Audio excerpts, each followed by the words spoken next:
Soon, all that and more as we go. This crew is fired up and ready to go. We thought we might get the best game of the season on Monday night last night. We might have just gotten that. You know who we are. Roll the highlights. Take us to Baltimore. It was a great one last night. Lamar and we're showing two quarterbacks. And the Lions. It was about the quarterbacks. First quarter, Ravens down 7-0. Here you go, Jeff. Here comes Derek. Ooh, right up the gut, bends it outside. I think he got 36 yards on his first 3 touches. It didn't look good after that, though. 7-7 after one. Then second quarter, what a drive. This began inside their own 2, Dominique. Yeah, they ended up having 2 drives of more than 95 yards. Incredible to push that Ravens. Let's go! This one, a 98-yard drive, 10 minutes, 48 seconds, 14-7 Lions. Now on a 4th down, look at the defense, J-Mac. Exactly, Greeny. You said it, defense. The heck with the offensive line. We got guys out there, Jack Campbell, making a play on 4th down. Not only a turnover, but they go 18 yards in the wrong direction. But Baltimore would force a 3 and out. They get it back before they half, and they get the touchdown. Here's Rashad Bateman. It's 14 all at halftime. What a game. Third quarter, same score. Lamar looking to take advantage, and they do. Here's Mark Andrews, corner of the end zone. Yeah, you find Mark Andrews in that spot. It looks familiar. Lamar Jackson to Mark Andrews is something we've seen before. Ravens up 21-14, but then here come, Jeff, the tricky Lions. You gotta love it. Little throwback. Hey, the big play's not there. Check it down. Completion. Just moving in the right direction. And the very next play, the big play is there. Amon-Ra St. Brown. Amon-Ra is telling the people in Baltimore, I run this thing. Yeah, he said something like that. Tied at 21, but Jeff, this was a night of your dreams. This is David Montgomery for 72. Between the guards, Greeny, between the guards, we're taking it for 70 right up the gut. I mean, it doesn't get any better than this. Later in the drive, we'll switch sides because we go to the 4th quarter. 4th and 1, they always go for it. How great is this play? Oh, this is a great option play in that situation. I don't think it was actually an option. It was predetermined, but it's an awesome play to draw the defense in, flip it out to Gibbs, finish for the touchdown. It's not fair. Their offense, when it's clicking, is the best thing to watch in the sport. Later in the 4th, Ravens down 4. King Henry fumbles again. Second 4th quarter fumble and 10 4th quarter carries in 3 games this year. High and tight, baby. Get that thing high and tight. The first one, look at it, falls off that bench. The kids call that a crash out. Lions kick a field goal. So the Ravens have every chance, but this Lion defense was all over Lamar. Stymied. Lamar was stymied all day long. It seemed like he couldn't understand the coverage, just holding onto the ball and getting sacked. Sacked 7 times. Now we go the other way. Lions again going for it on 4th down. Play action. Perfect to St. Brown. Lions 3 for 3 on 4th downs in this game. And the very next play, go ahead, Jeff, take it to the house. Yeah, this is how we finish them up. Get them inside, break outside, just cruise on in the end zone. Montgomery's padding stats, incentives, let's make it happen. 151 rushing yards for David Montgomery. The Ravens would tack on the touchdown at the end, but it was too little too late. The Lions with a statement win. The Ravens, a rare Monday night loss. Week 1 in Green Bay for the Lions looked lost without former offensive coordinator Ben Johnson. It is safe to say they have now figured it out. In their last 2 games, they've scored 90 points. That is their most in a 2-game span since 1962.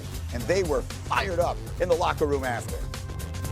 Hey, listen, we did exactly what we said we needed to do. Play complimentary freaking football, man. When we needed it most, every phase picked up the slack, man. That's how you win games against teams like that, man. And now you know what the barometer is like on the AFC. Ooh. The celebration was very much on last night. Put your feet up. We got a lot of time. I have to start with Jeff. This is the game of your dreams. Glorious! Once again. You know, when we started the whole shakedown and they had 2 quarterbacks, it breaks my heart that we had to show those 2. They should put a picture of Hank Fraley, the O-line coach for the Detroit Lions, and put him, Honey Buns is his nickname, and put him down in the corner and show how it gets coached and how it gets taught. Because they took it in there and they put a whooping from tackle to tackle all night long. Look at bodies getting moved in and outside of the, I mean, it was a thing of beauty, physicality at its best. And when you talk about Dan Campbell and you talk about a program, organization, whatever you want to call it, it starts with those 5 up front. Mahogany's a left tackle. Tate Ratledge from Georgia. This kid, I mean, they're just bodying. You just take the whole show. I should. Keep going. I mean, Honestly, I'm nervous because the language that you used this morning in the show, as you get excited now, I'm like, Jeff, we're not in the O-line meeting, man. We're not in the O-line meeting. They ran the ball for 224 yards, 224 on 34 rushes against just 28 passing plays. And so, Graziano, you sort of sat back in the meeting, took a big picture look at where the Lions are right now. They're right where they were last year. They lose the coordinators, they lose all those coaches, and people are concerned. Dan Campbell is running a program this is, and that is why he grooms Kelvin Shepherd to eventually be the defensive coordinator when Aaron Glenn inevitably gets his head coach shot. He has these coaches that he has trained, and the expectation is understood throughout the organization. The bigger question, I think, was the interior of that offensive line and the changes they were making there. Well, that's been answered. These guys can obviously handle that. So you have a full steam ahead program with the Detroit Lions that is capable of weathering change because the guy at the top who sets the tone is the same. So are we to believe that week one is just an aberration? Are we to believe that maybe in that particular spot where the Packers playing at home had just acquired Micah Parsons, that they were walking into a situation no one was going to win in, all is well in Lions Lane? I mean, I was concerned that we would underestimate how big this game was, how tough it is to win in Baltimore in a primetime game. I think John Harbaugh is 43-19 in those primetime situations. But not only did they win, they dominated the line of scrimmage, which is something that's really hard to do. I think the Ravens only had one 95-yard drive, like in the history of the organization at home. They had two last night. That's an impressive win for that team. J-Mac, the Lions defense, this is a team that I don't want to say this because the Eagles, they earned everything they got last year, but it felt like last year was the Lions' year, and by the end of the year, there had no one left to play defense. Right now, they've got guys, and they're doing a job. Absolutely, and there's one thing to draw up a good scheme. It's another thing to go out there and actually execute it. And what the Lions were able to do with Lamar Jackson, we got to see them executing at a high level. Here, they're only rushing 3 guys. Everybody else is in coverage. But not only that, you have 2 guys back there that are reading Lamar, and then a guy up front that is spying Lamar. So as soon as he goes to take off, they want to close every rushing lane. You're going to see right there for Lamar Jackson down close to the end zone, this is exactly what he wants, to be able to step up. But they're making a one-on-one tackle to get him off of the field. And Nick talked about it. He was confused when he dropped back to see what was going on. It forced him to hold the ball once again. 5-man rush. But even with that 5-man rush, Alex Anzalone has eyes on Lamar Jackson. So as soon as he goes to take off with that huge running lane where he likes to go, there's a linebacker that steps up in his face and doesn't allow it to happen, and now he's being sacked. That was the difference in the game. They covered guys up and they got home and didn't let Lamar take off. Their rush lane integrity and what he was just showing is impeccable. They're not going to let Lamar get outside, create big plays. They're going to keep him pinned in, push him up, and then to your point, you got to go make the one-on-one tackle. That doesn't always happen, but they made it happen. It's an insanely good thing because that's the truth. Those guys trusted the system and played within it. One of the hallmarks of this program that Lions are running is the attention to detail and the fact that it carries over into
you.